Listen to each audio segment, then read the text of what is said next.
Jai Hind everyone, this is Prasad Arak, All India rank 14 in UPSC CAPF 2023 exam. Thanks for having me here, and thanks to Pradeep for giving me this opportunity to go back to my 11-12 days and reminisce the journey that changed my life for that matter.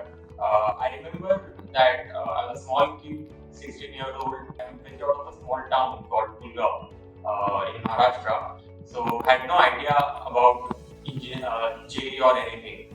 So, but an advertisement appeared in newspaper that PACE is going to conduct a scholarship exam, and in which they are going to give free accommodation and coaching to 50 students. So a small guy of just 16 years thought that maybe why not give it a try, why not give it a chance. So I immediately booked my tickets, went to Mumbai and give the scholarship exam of PACE. They had that Super 50 batch back then. So they were giving everything free to those 50 people. So I prepared for 18 days for that exam, and surprisingly I appeared first in India in that exam, which paved me the way to prepare for JEE.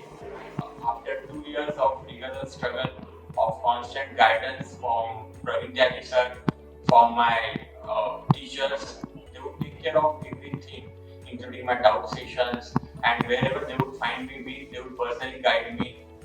I remember the times when I once called Sir, he was my chemistry teacher, at around 10 p.m.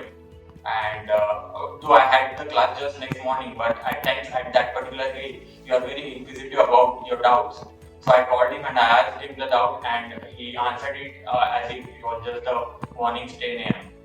Post that, after JEE 2014, I entered IIT Bombay, completed my BTech in Metallurgy and Material Science, and post that I appeared for, I worked for a couple of years at PwC, and now after appearing for UPSC's exam, I have finally cleared and right now undergoing training. I would recommend you to appear for scholarship exams of PACE and ensure that you have proper guidance, and these competitive exams like JEE or say NEET, they have very concise and defined syllabus, and it is imperative for you to know what exactly is going to be asked. So once again, thank you to PACE, and all the best to everyone who is going to appear in these competitive exams.